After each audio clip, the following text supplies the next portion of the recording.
guys, welcome back. How are y'all doing? Okay, so it's been a minute. And so the last time we did, okay, we're doing the part two of the old-fashioned mead. All right, you ready?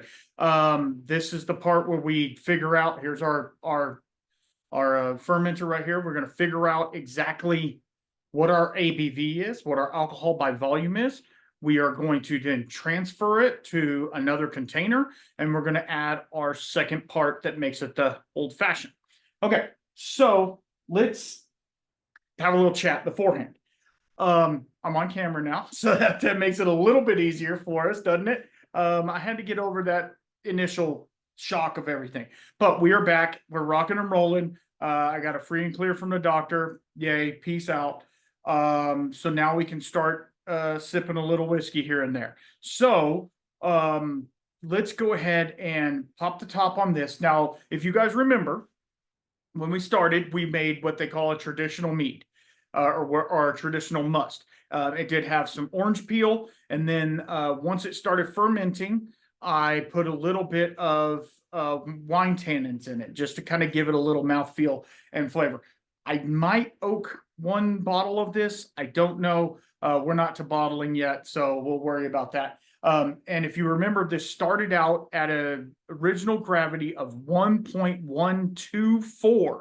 That's very specific, but it's also very poignant to what we need. So 1.124 has a potential alcohol delivery of like 16%, maybe a little bit more. So we don't really care. I mean, we do care how much alcohol is in here, right? We do care about that. We want this to have good flavor. So we're also going to have a cheeky taste of just the mead by itself. See how dry it is. See how it tastes. It's been sitting, done fermenting for probably 2 or 3 weeks, two weeks. I was trying to let it clear out a little bit, make sure it didn't have any other, anything going. So I have a bucket on the floor right here. I don't have a big old table to work with, but I have a bucket on the floor here filled with star sand. I think we talked about this last time, but it is a chemical sanitizer. And so basically what it does is it sanitizes the brew and makes it, now you also obviously you want to clean it, right? But then this sanitizes it, makes sure there's no microbes and bugs and stuff like that. What we're going to do to it, you're not going to have vinegarization or anything like that. So we don't have to worry about that. We're just right now, we're worried about being as clean as possible. Obviously, because we are going to ingest this as is. Whereas like with whiskey distillers and stuff like that, they don't really care how dirty their fermentations are. They clean up stuff, but they don't worry about sanitization as much as brewers and winemakers do. So let's get started. Okay, so cheeky taste. Let me get certified Texas whiskey, Glencairn. So what we're going to do is we're going to pop the top on this. This is live action. We're doing this live on camera for everybody to see. This is my first take. So we're going to, and right away, well, I'm going to get a little bit out just for us to try. Very little bit. You want to try not to oxidize. That was none. Like, what in the world is going on? All right, we got us a cheeky taste. If it'll keep coming out. Okay, so now I'm going to get the hydrometer. These things are glass, so you want to be a little bit careful with them. They will break. That's why some people call them hydrometers, because if you drop them, they're gone. I'm going to try not to spill this everywhere. You want to kind of tilt it. It makes it a little bit easier. And of course, my graduated cylinder is humongous. I think it's 250 milliliters or something like that. You don't need one this big, but this is the one I found. So, oh, I feel like this buddy's going to be dry. We used Loudon QA23, I do believe. So actually, it's not. It's not. And see, I like the clear cylinders because you can see them a little better. Actually, okay. 1.030. Okay. Okay, so we did put some yeast nutrient in here at the very beginning to help it. So it might just it could have stalled, but it's been sitting for long enough to where I don't think it has stalled. I could check the pH. I could, let's just check the gravity on it real fast. So we know we started out with 1 point. I'm just trying to pull up the calculator real fast. Hold on. Pulling up the calculator. Where is it at? Right here. Oh, da, da, da, da. Okay. No, no.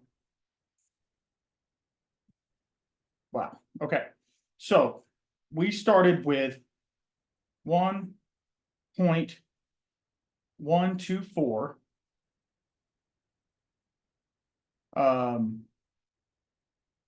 minus 1.030 equals 94, right? We have 94 points of gravity. Then we do times 135 equals, so this is 12.69% alcohol. Am I a little concerned with that? A little bit, because it could have went to possibly 16%, and it stopped at 12.6. Am I really that worried about it? No. Are we going to move forward? Absolutely. Because what that tells me is something in there. It could be the pH, or it could just be that I had my yeast just kind of gave up. We're not too worried about it, but it is sitting dead spot on 1030. So I'm going to write that down.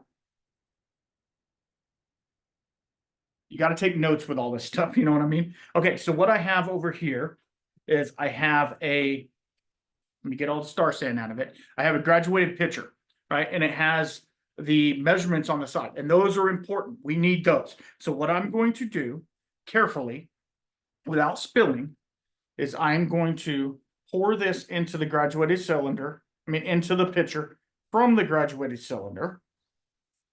There we go. We got that.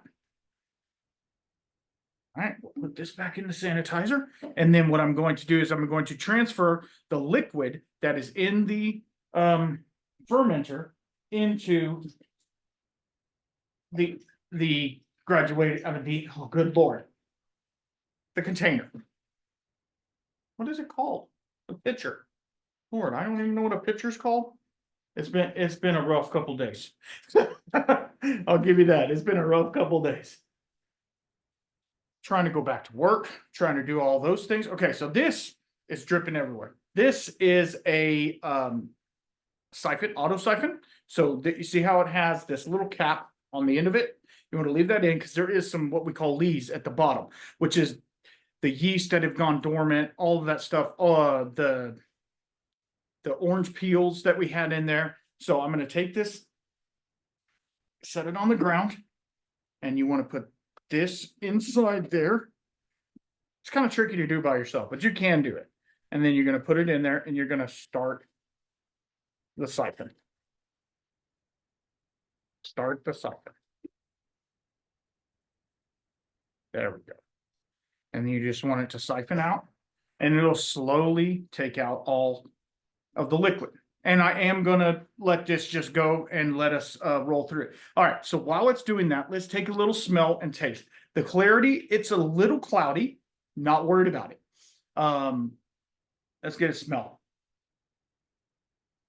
It smells dry. It smells very dry for being 1030, which would be considered a sweet wine. Did I really do that? Oh Lord. Anyway, let's have a little taste.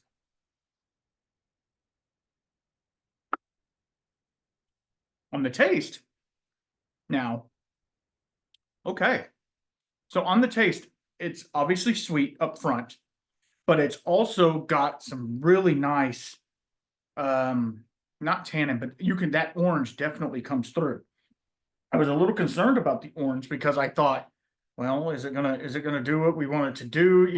And then when you get close to the end, you want to kind of tilt it without stirring up your lees too much. Just kind of tilt it, get all the good stuff out.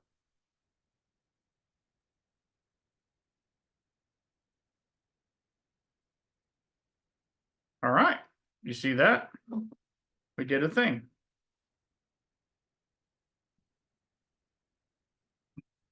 All right. Let me get all this out of the way. Okay. And then in the bottom, and people always wonder, like when you siphon off, what's left behind? Some goop, about a quarter inch, maybe a little more of sediment. The wine tannins, smells pretty good actually. Some people drink that. I don't know. Okay, so now this did get a little cloudy because we mixed it up. Okay. So let me look and see how much we have. Come on, stop moving. 112, 13, 14, 15, 16, 17, 18, 19. Nope. So it's probably by 2. 14, 16. So 120 ounces. Okay, so let me write that down. Okay, 120 ounces at, what'd I say? I gotta write that down too. I'm sorry. 12.6. We'll do 12.7. Because it's 6.9, right? Close enough. And this is gonna be off by a degree. It's not we don't have the best technology. You can buy it, obviously, for thousands of dollars if you want to get that close, but within half a point or half a percentage point, you're good. Okay, so we have 120 ounces of 12.7% alcohol. Okay, that's very important. Okay, so we got to do a little math. So what we're going to do, first off, before we do that, I got to sanitize my container again. Okay. Now, what we are going to do, I have another sanitized container. Now, this is a bigger one. This is a Brew Demon. Okay. People are going to freak out because this is plastic, right? It's plastic. It's BPA free. It's made for fermenting. It's made for pressure. Okay. We are only going to have this in here for a couple of weeks at the most. Okay. So don't worry about the plastic leaching, all that stuff. It'll be fine for the little bit of time that we have with it. So what I'm going to do is I'm going to siphon off. Now that we know how much we have 120 ounces, right? Now that we know how much we have, try and stay as sanitary as possible, obviously. And then we're just going to siphon off the goodness. Get it out of the pitcher and into the new bucket. Slowly going. So what we're going, let's have another little cheeky taste of our. It's very young. It's very young. With age, that would be a great mead. It's sweet, but it's not so sweet that it's cloying. It has a good mouthfeel to it. It's not puckering. There's nothing bitter. There's nothing, everything that I would like in a mead is there. I could save a bit, and I might, now that I think about that, I might save just a small amount, 4 ounces, something like that. I might save it just to compare, but maybe not. It doesn't matter. I would rather use it for what it's going to be intended for. So we're just trying to clear out this pitcher, and then we'll have to do some math. Now, I am not the greatest at math, so you're gonna have to bear with me. Obviously, math is a thing, and we all, we use math all the time. I just got to pick it up a little bit to get the rest of the stuff out. Now, you might be worried about headroom as well, because you hear a lot about when you're brewing about headroom. You don't want to have headroom because it makes oxidation, right? It makes oxidation in your liquid, and you don't want that. You want it to stay as closed, what they call closed fermented as possible. And that's true, you do. But with what we're fixing to put into it, it won't matter. Now there's just a little bit left in the thing. We're going to pour that in there very slowly, very carefully. And don't mind the foam, because the Star San does foam up when you use it. So what we are going to add to this is right off the bat, and this is going to might piss some people off. I don't care. We're going to use Luxardo maraschino cherries. I don't particularly care for, I can't open it. I don't particularly care for the red maraschino cherries that you get at, for your sundae or something like that. I don't care for those. They have been bleached, okay, and then colored.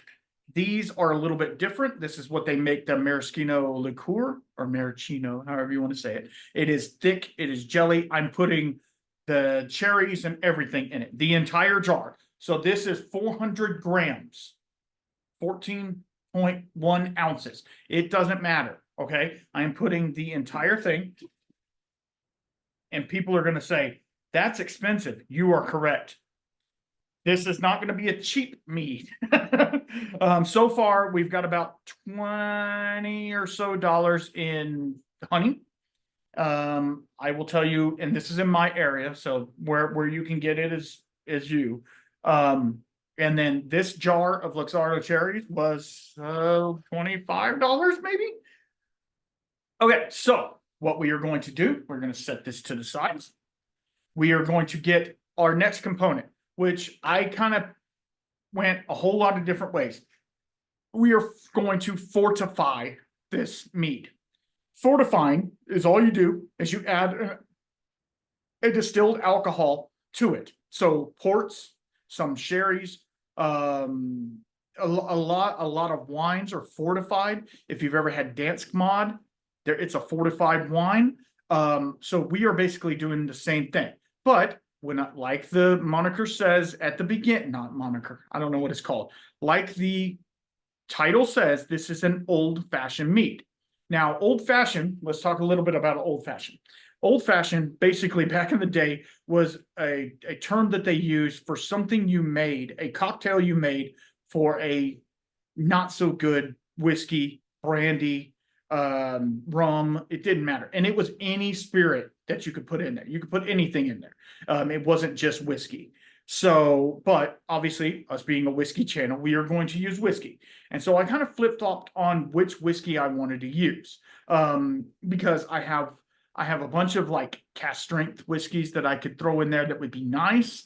But I don't know if I've had them in a old fashioned.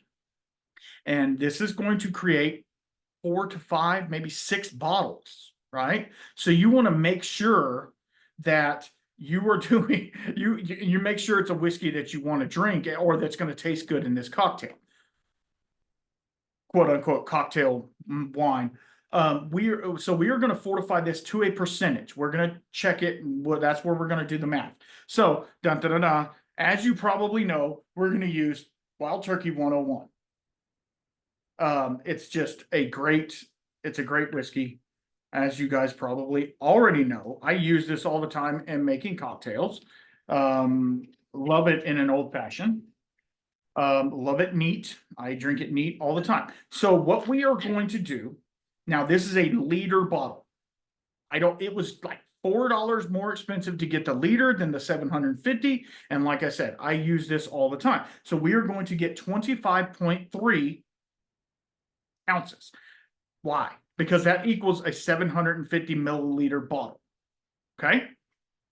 So for my overseas friends who aren't on the, whatever they call it, the empirical or they're on metric system, it's a lot easier for them to follow along. You know what I mean? For us, we're using a bottle.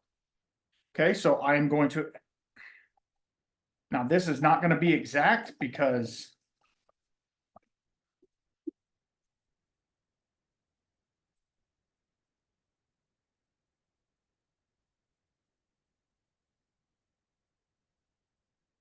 that's why I'm using a measuring.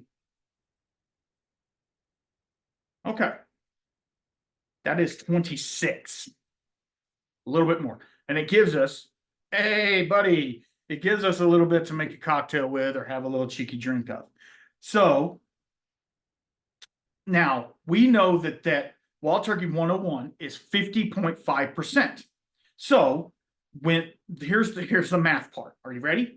the math part of this is this. Now, adding the Luxardo cherries in there, and what I'm going to do is I'm going to take that, see how there's some, we want all that scissor. I'm going to add some of this wild turkey in there, and I'm going to shake it up. Okay. Uh-oh, hopefully I don't make a mess.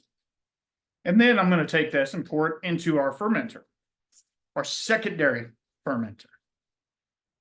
There we go. Okay. And then you can use the jar for something, doesn't matter, throw it away. Okay, see, nice clean bottle. And we were able to use the whiskey. So I'm going to pour this into there, right on top. So now we need to calculate by this what the ABV is. We know we were at 12.7% with just the mead. Okay, so what you have to do is you have to add, or you have to do math. So you got to bear with me. We're going to do this live. So it's 120 units. 120. Hold on. I messed up.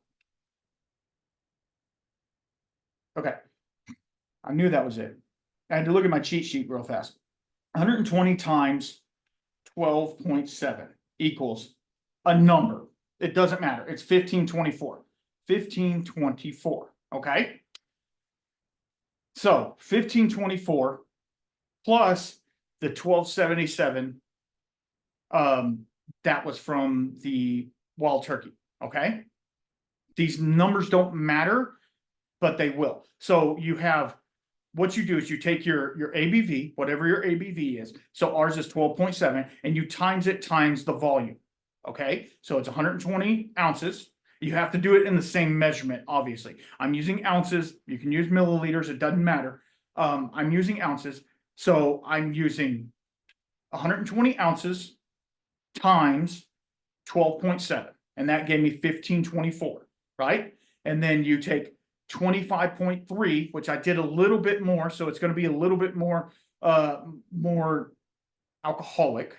25.3 times 700, no, 25.3 times 50.5. And that gave me 1277.65.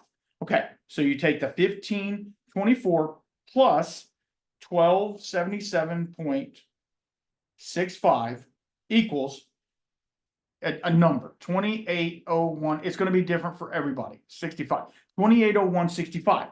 And then you divide that by your total volume. Okay, so we have 120, right? 120 plus 25, so 150. Yeah, 145. 145. So you go divided by 145 equals 19. You can't really see it. 19.32% alcohol. So it's 19%, give or take. 19% alcohol.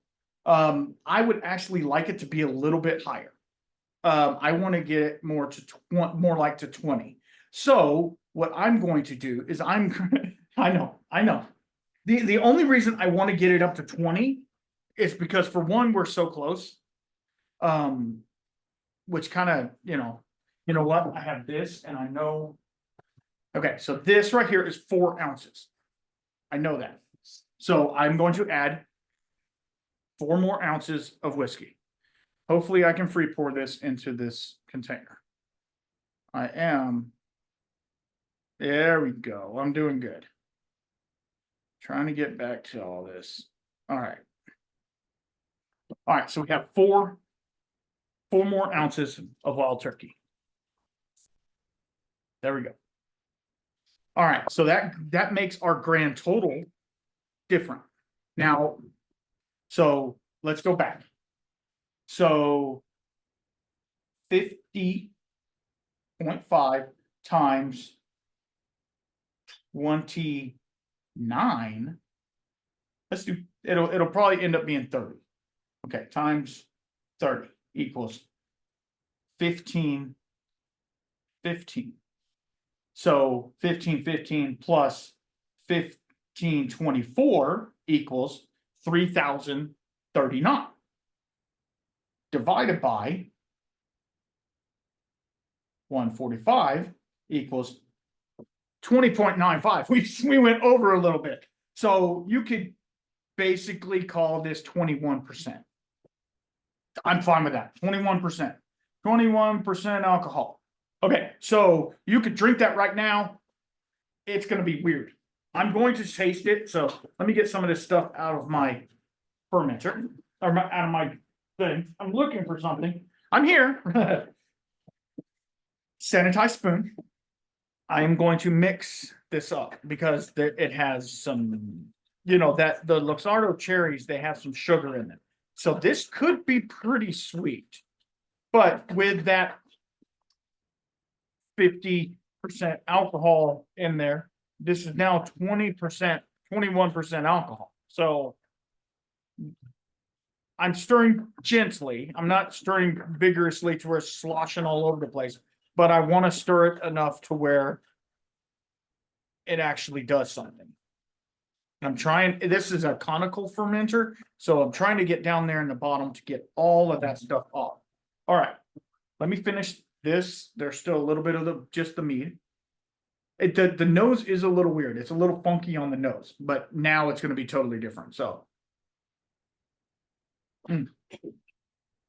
but the taste is actually really good. It needed more time. If you were going to drink the mead as is, it needed more time. Just sitting. Mead can sit for months, even years. So you don't want, and you can drink it young. It's okay. Like the taste on it was really good. I could sit down with a glass of that and be totally fine with it.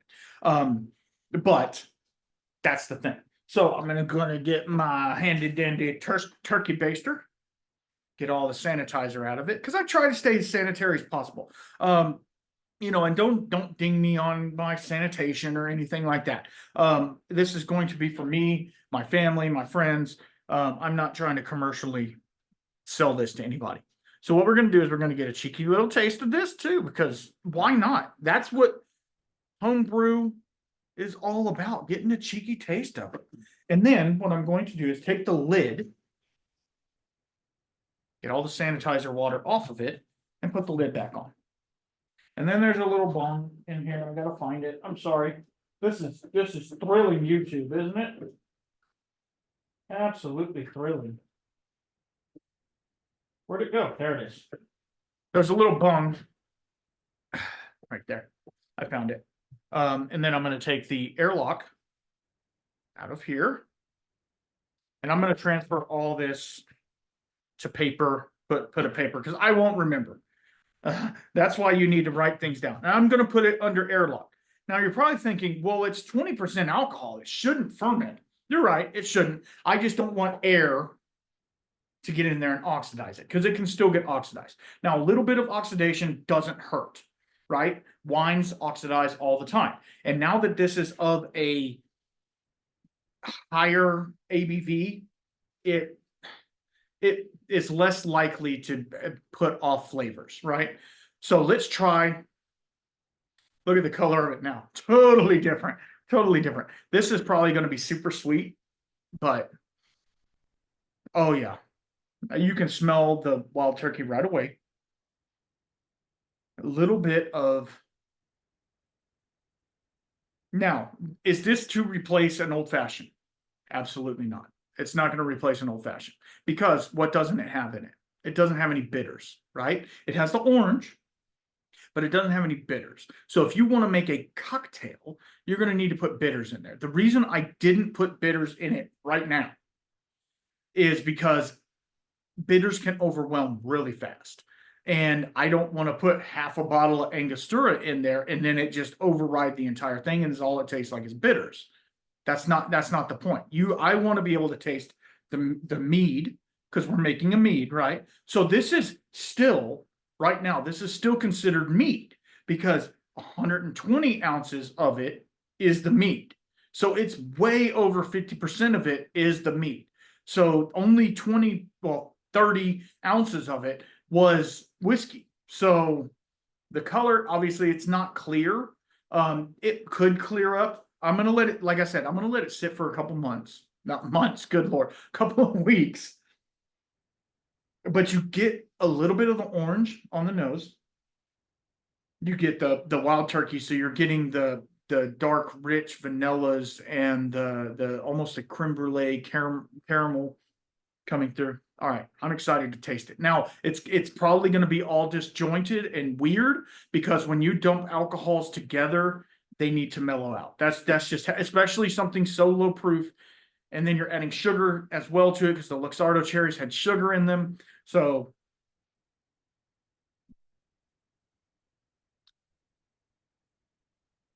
oh, oh, it's not it's not as sweet.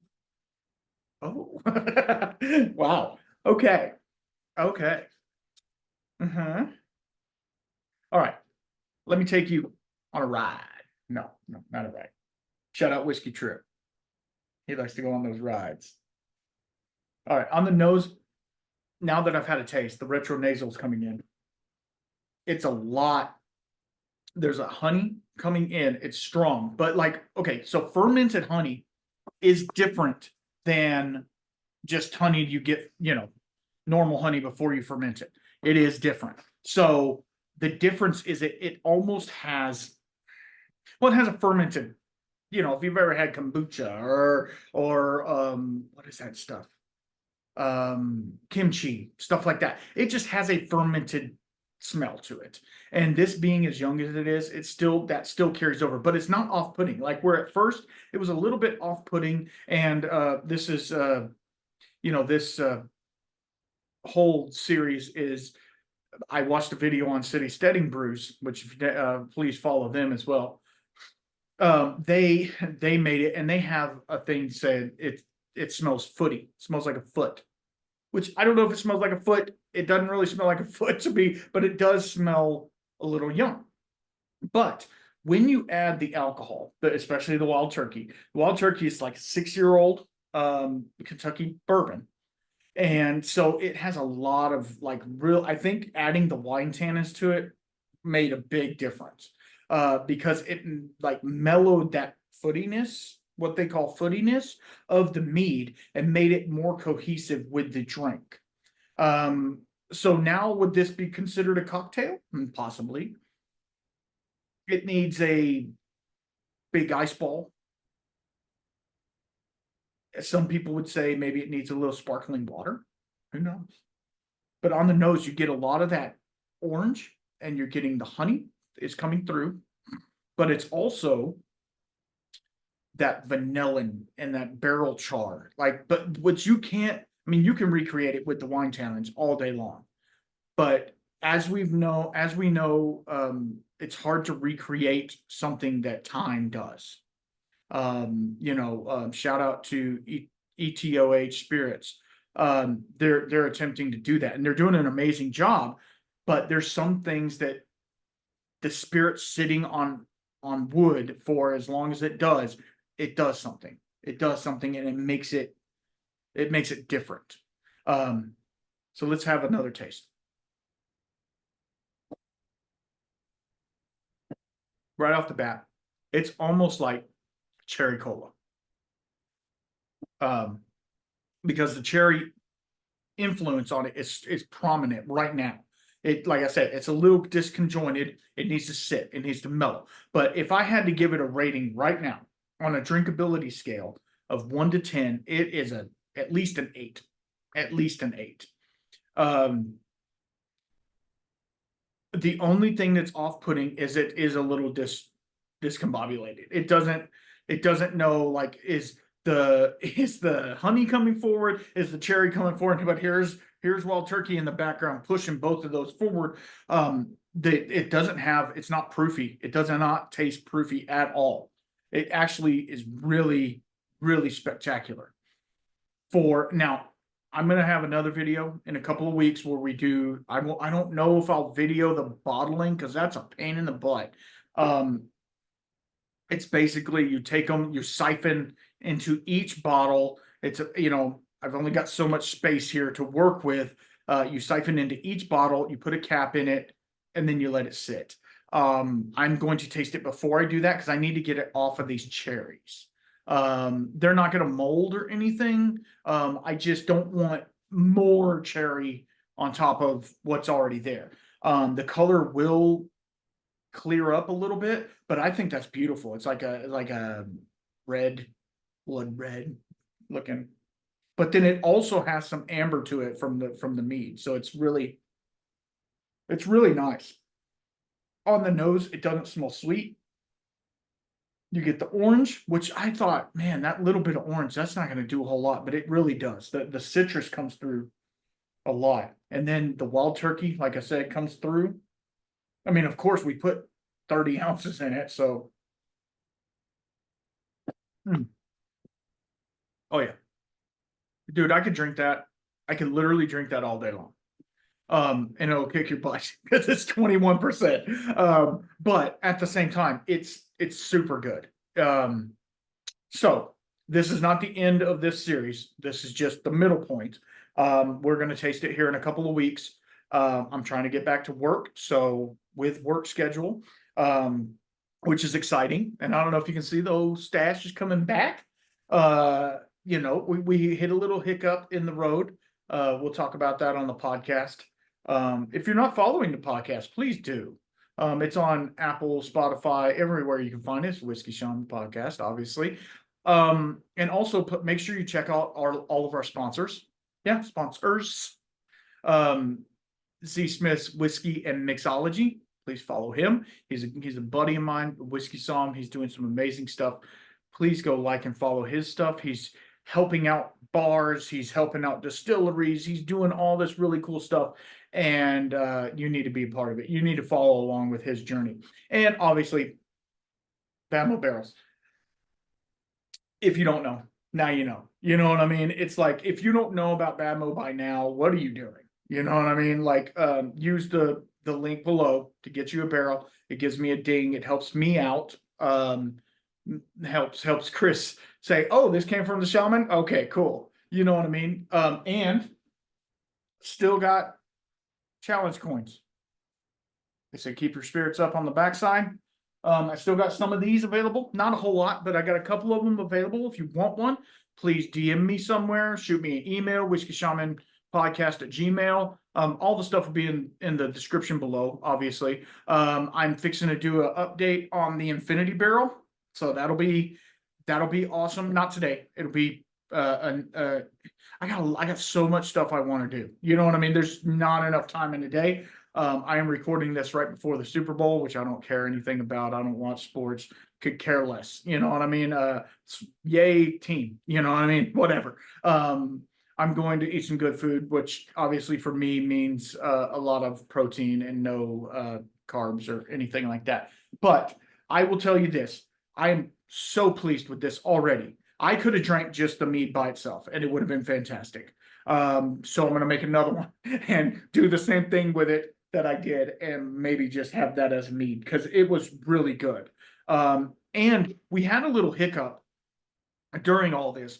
I'm in Central Texas and we had a pretty good freeze. And it actually broke the faucet in my shed in here. I have a little faucet and stuff. It's cool. It's cool to have all this stuff at your disposal. So when I'm filling up the sink and doing the things, I can, clean up. We had a leak. Anyway, I'm a plumber. It's not a big deal. Obviously I was recovering still, so it was a little difficult for me, but yeah, I mean, it got frozen in here because we lost power. I have a little heater in here that tries to keep it somewhat, but so fermentation lagged, and that could have been what stopped it. I'm not gonna lie. It was rolling. I know you've seen the video before. It was rolling beforehand. So just keep that in mind when you're fermenting something. It needs to stay in a constant 60 to 75. You can go a little lower, but at a little lower, you're going to start cutting into the thing. But anyway, I'm rambling now. So let's go. But what do you do with the lease when it's left over? What do you do with all this? You dump it out. you can actually pour it down your sink, because if it is viable yeast, it will, if you have a septic tank, obviously, if you have a septic tank, it'll go into your septic tank and start eating the bacteria in there. That's just plumbers talk there, but it'll definitely do that. It'll help you out. So I will see y'all in a couple of weeks, and we will do part 3, and it will be the finale of it. I'm gonna save a bottle. Maybe we'll do like a 1 year tasting of it, or whatever, 6-month tasting, depending upon my schedule. I'm hoping to get super busy at work and get back to the grind. Shout out Jesse with the new Sasquatch shirt. I'm just shouting out to everybody. No, none of these people are paying me. They're just my buddies. Now me and Badmo and Zach have a relationship going that could be monetary or could not. Yeah, that's between me and them. And then you take the rest of your wild turkey that you have left. There's probably what, 6-8 ounces in there, and you make a good cocktail or drink it neat. Or you wouldn't send samples because everybody can get wild turkey. You can get it everywhere. It's just a great pour to have. So until next time, you know what you have to do. You got to keep your spirits up. Peace.